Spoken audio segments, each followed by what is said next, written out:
नमस्कार. कालच श्री गजानन महाराजांचा प्रकट दिन सोहळा झाला.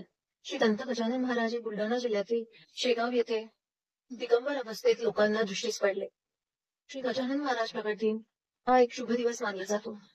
महाराष्ट्रातील हिंदू दिनदर्शिकेप्रमाणे माघ कृष्ण सप्तमीला किंवा माघ महिन्याच्या चंद्र अस्ताच्या वेळी 7व्या दिवशी श्री गजानन महाराजांचा प्रकट दिन साजरा केला जातो. श्री संत गजानन महाराजांचे मंदिर शेगाव येथे आहे. विदर्भामधील प्रसिद्ध असे मंदिर आहे. तेथे श्रींची समाधी आहे. महाराजांचा जीवनाचा कालखंड 32 वर्षाचा होता. महाराज हे प्रथम 23 फेब्रुवारी 1878 रोजी प्रथम तारुण्य अवस्थेत शेगावी दिसले. शेगाव येथे असताना त्या दिवशी भर दुपारी वडाच्या झाडाखाली तेजस्वी दिसणारे असे उष्ट्या पत्रावळीमधून अन्नाचे कण वेचून खात होते. त्यांच्या तोंडातून गणगण गणात बोते असा मंत्राचा जप चालला होता. त्या उन्हात बसलेल्या व त्या मंत्राचा जप करत असताना त्यांना त्या कडक उन्हाची थोडी देखील जाणीव होत नव्हती. कटलाल व दामोदर या दोन तरुणांनी महाराजांना प्रथम पाहिले व त्यांच्या त्यापेक्षा त्यांच्या चेहऱ्यावरील तेजस्वी भावाने ते त्यांच्याकडे आकर्षित झाले. हे कोणी दिव्य पुरुष आहे याची त्यांना खात्री झाली, म्हणून ते त्यांना गावात घेऊन आले. त्यांच्या वागण्याचा अंदाज कोणालाही येत नव्हता. ते कुठेही झोपत काहीही खात दिगंबर अवस्थेत ते राहत होते. जगापासून स्वतःला तोडण्याचा प्रयत्न ते नेहमी करत असे. त्यांच्यामध्ये विद्वान दिव्य असा पुरुष लपलेला होता याची जाणीव लोकांना होऊ लागली.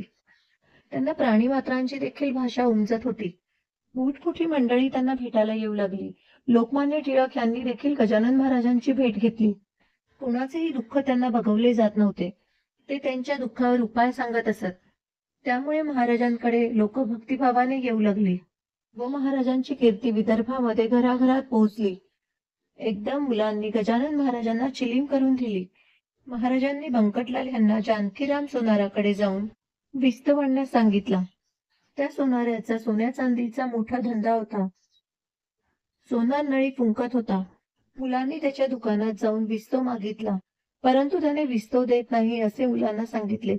तेव्हा मुले रिकामी परत आले. सोनार विस्तव देत नाही म्हणू लागले. तेव्हा महाराज म्हणाले, अरे चिलमीवर काठी धरा, विस्तव येईल. बंकटलाल यांनी महाराजांच्या चिलमीवर काठी धरताच तात्काळ विस्तव पेटला व महाराजांच्या मुखातून धूर निघाला. श्री महाराजांना कोणी राम अवतार म्हणतात तर कोणी कृष्ण अवतार म्हणतात.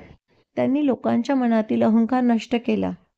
पंढरपूरच्या पांडुरंगासमोर 1910 मध्ये श्री गजानन महाराजांनी जग सोडण्याचा निर्णय भक्तांना सांगितला व समाधी घेण्याची तारीख, वार, दिवस भक्तांना सांगितला. समाधीची जागाही त्यांनी निश्चित करून दाखविली. 8 सप्टेंबर 1910 मध्ये भाद्रपद शुद्ध पंचमीला गुरुवारी त्यांनी सर्वांचा निरोप घेतला. एकदा शेगावी टाकळेकर महाराजांचे कीर्तन चालू होते. त्यांचा बेफान असलेल्या घोड्याला महाराजांनी शांत केले. कीर्तन संपल्यावर टाकळेकर महाराजांनी आपल्या घोड्याकडे बघितले. रोज दांडगाई करणारा हा घोडा आज स्वस्त कसा उभा आहे हे बघण्यासाठी ते गेले.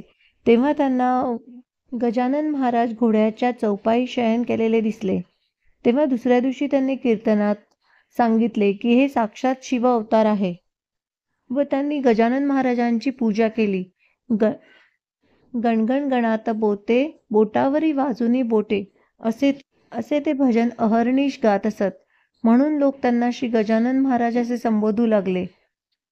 अकोल्यामध्ये भास्कर नावाचा एक शेतकरी होता. शेतावर तो काम करी व महाराज भर दुपारी त्याच्याकडे पाणी मागण्यास गेले. भास्कर शेतकरी रागाने त्यांना म्हणाला, सकाळीच घडा भरून आणला आहे, तुम्हाला देऊन मी काय करू.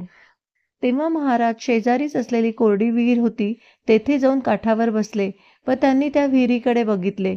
लगेच विहिरीला पाणी लागले. ते बघून भास्कर शेतकऱ्याने त्यांची क्षमा मागितली. त्यावेळेपासून ते महाराजांच्या बरोबरच शेगावी राहू लागले. महाराज हे परमहंस संन्यासी जीवनमुक्त होते. भक्तांचा उद्धार करण्यासाठी त्यांची एक विशिष्ट शैली होती. काहीच न बोलता ते सर्व काही बोलून जात असत. भक्तांवर असीम कृपेचे छत्र धरून ते भक्तांच्या हृदयात घर करत असत. सर्व भक्तांना त्यांचा अनुभव येत होता. ते परमज्ञानी, आध्यात्मिक, महान योगी, भक्तवत्सल होते. भाद्रपद शुद्ध पंचमी सन 1910 रोजी विठ्ठलाच्या नामगजरात शेगाव येथे श्री गजानन महाराज समाधीस्थ झाले. श्री गुरुदेव दत्त.